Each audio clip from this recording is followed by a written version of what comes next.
Good afternoon, everyone. Loggy Poncho here. Today is April the 3rd. I'm weighing 178 pounds and goal progress is unchanged. The whole four-handed juggling thing is not something that I plan on achieving soon. That goal has sort of atrophied itself to death. And so has the jogging goal, honestly, because I missed it for a week out of the collective laziness of my friends and myself, and then I've missed it twice now because I'm sick. So it's just like, fuck it. Forget it, man. There's no point. If it can't be consistent, there's no point in doing it at all. Anyway, so I don't have much to talk about today because I've just been doing nothing the past couple of days because I'm still sick. I'm just trying to kind of recover. Unfortunately, I have to go to soccer class this afternoon, so we'll see if I can survive. Hopefully it won't make me all sick all over again from exercising while you have a cold. Like, I don't know. People were trying to tell me that exercising with a cold will, like, help make you better, which just sounds like a horrible idea. Like, your body is already trying to repair whatever damage is being done by the virus or bacteria or whatever it is you have. And it's already exerting extra energy towards creating more white blood cells and dealing with an infection. So, like, exercising and, like, increasing the demands on your body and, like, you know, forcing it to repair, like, little tiny muscle tears from you building up bulk and, you know, cardio and all that, and it's like, isn't that just going to make you more tired and, like, worse? It's just going to take away, you know, from the war effort. It's just completely illogical. I don't understand it. But, yeah, so that's really all there is today. I'm just trying to recover right now. I'm managing to, like, make LPs by just, like, drinking water, like, every so often and just constantly trying to keep from coughing or blowing my nose in the middle of an episode. I think I've managed to edit them all out so far, but it's coming around. So it's April now, which means that it's finally sinking in for me that I only have like a month of classes left, and then I'm done with college. So that's both scary and exciting. So I really don't know what's out there. I've officially planned my whole. Let me go ahead and put it on my calendar here of when I'm going to visit Roswell to look at the apartments and then sign a lease, hopefully that same day. So we'll see if I'm going to order it so that I go to the apartments and order from like worst to best. So hopefully when we're at the last one, I can just be like, this is definitely the best. Like, I'm going to go ahead and sign a lease when we leave, you know, so I don't have to like drive back to someone else. No, not big of a deal.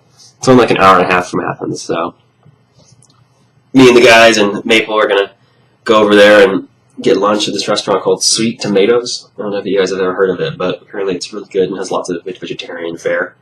So we're going to go eat lunch over there and then look around the various apartment complexes, walk around, check out model units, get a feel for the neighborhoods, talk about pricing and availability and other things like that, get quotes from the managers and all, who are landlords or whatever they're called. And then at the end of the day, I'm going to pick one and then go sign a lease, hopefully. So it's looking good. I don't. If you have any advice about apartment hunting, like, let me know. Is one of the things? Is an apartment one of the things where you can haggle the price? Because I know that there's this nebulous category of goods and services where the price is negotiable. Like anything at a farmer's market or a flea market, you can haggle for what it's worth. Because they're just like desperate to sell it. And then I've also learned that like anything in like a lot of foreign countries, like particularly in the Caribbean, like you can just haggle and they'll be like, all right, fine, I'll pay. You can pay that much. That's enough.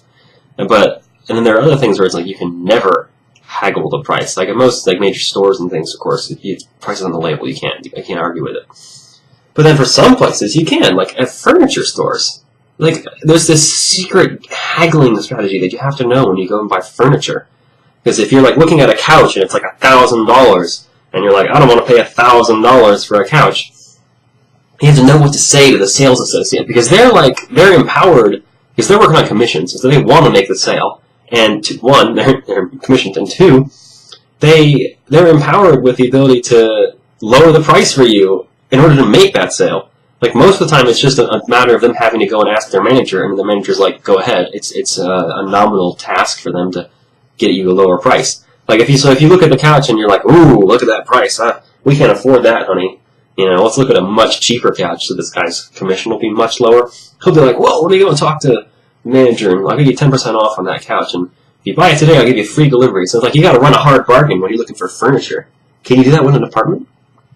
Like if I like walk into like a model unit and there's like shit all over the walls, can I be like, well, this apartment is not worth $1,000 a month because there's shit all over the walls? You know, I'm only gonna pay $850 for this place. If I were to live here, it's not worth $1,000. So then, are they just gonna be like, okay, fine, live somewhere else, you asshole? Or are they gonna be like, well, I can do $925 and like play the game with me? Because if that's the case, I want to haggle them down, but I'm not sure. I don't know if it's one of those things that you can haggle.